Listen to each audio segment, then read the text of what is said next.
Hi guys, it's been a while. Today I want to show you these two cameras. These are Pentax LX and they were made between 1980 to 2001. During the production year, Pentax had made 9 different variations, mainly due to the changes inside interior to the camera. Had to do with circuit board, the shutter mechanism, and top plate. Unfortunately, between these variations, I was told that a lot of parts are not interchangeable, so it makes service very hard nowadays with no spare parts. I have not found a qualified repair person in the U.S. who is specializing with the Pentax LX, unfortunately. But these cameras are very solidly made. So far, I have not had any issues with the two I have. There are, in the market, just by looking at the outside, there are generally 3 different versions of the LX. Version 1 and version 2 is very similar to this one I have. This one I have is a version 2. The shutter locking switch, it's a knob.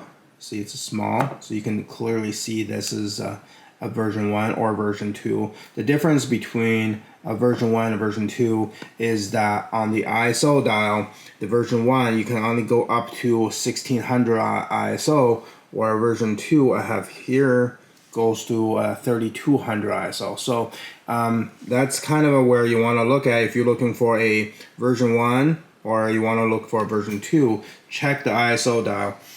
Back to the shutter locking switch. This little knob I kind of like because it's small. It's very similar to Pentax KX and Pentax K2.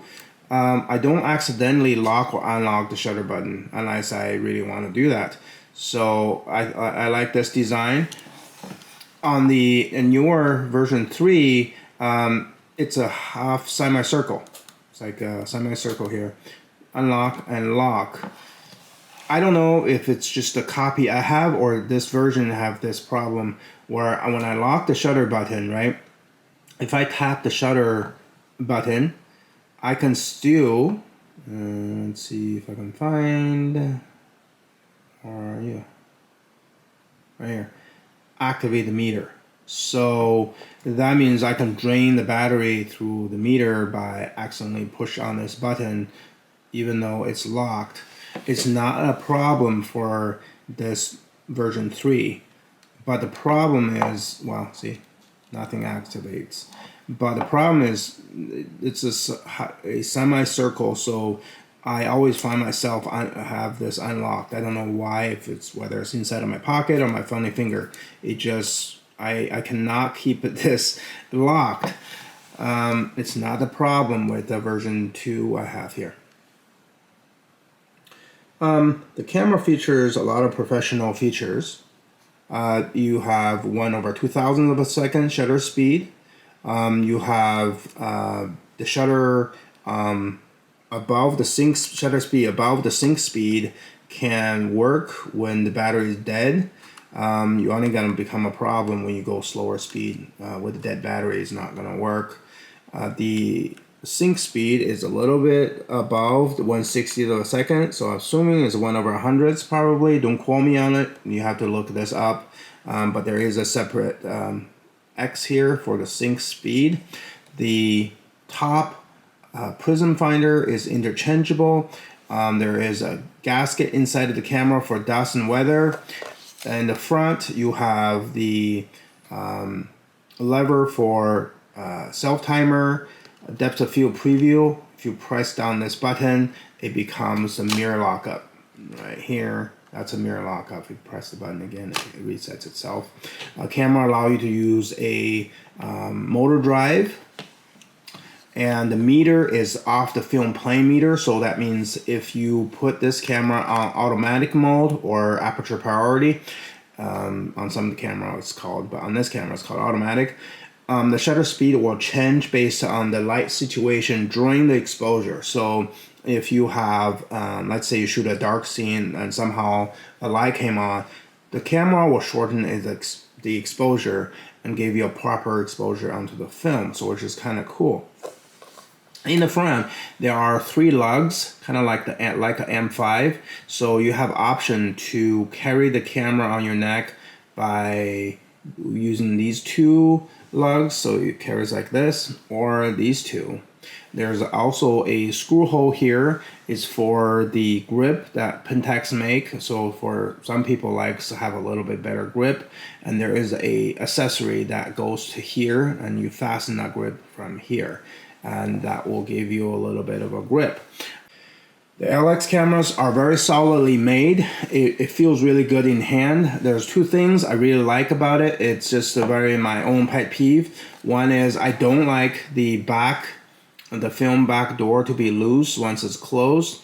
It's not the case for the Pentax LX. They're very tight. There are some consumer grades SLR cameras, they have a loose back, even though the light doesn't leak, but it's just annoying to pick it up. It feels something's loose here. I also like how small, or the size of the eyepiece, the Viewfinder eyepiece, because it's harder for me to put fingerprints on it. Whereas the Nikon has a little bit bigger eyepiece, and that's round. And I always find myself put a fingerprint on it, and then I constantly find myself to clean it. So I like this design. It's a little bit more recessed, and it's smaller, and I can always feel the edges around the viewfinder, and so I don't accidentally put my fingerprints on it. The camera has the removable prism finder. There you go. And that's the lock for it. So once it's unlocked, you can slide it off. If you flip it to the underside, you can see that it actually features a built-in adapter, which is really nice for people who wear glasses. For the FA-1 prism finder, the adapter goes from 0 to -1.5.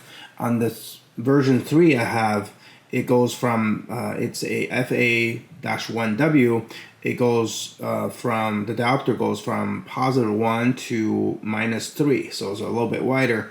The focusing screen is interchangeable. Unfortunately, on this camera, you cannot take it off from the top. It's not like the F3 or the Canon F1. There's actually a piece of glass. It's above the actual focusing screen. So you have to change the screen from the front of the camera by removing the lens. Just like some other cameras, there's a latch. You unlatch it. There's a tray with the focusing screen drops it down. Then you can gently take it out. Some people don't like this feature because they have a shaky hand, so they find that very hard to put the screen back in without scratching it. I'm okay. I tried a couple of times. I have a steady hand. I can do it. I normally don't need to change the screen in and out that many times, so it's okay. I mean, some people, I want to point that out. To some people, it's an annoyance feature. So on this camera, the shutter to me is a little bit loud.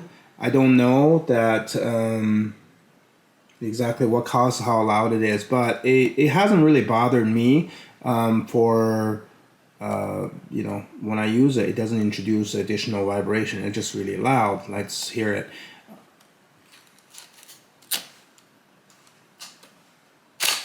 See? It's very loud. The field advance lever is very smooth. I like, but the lever itself, I feel like it's a little bit cheaply made. If you look at the side, it's actually hollow.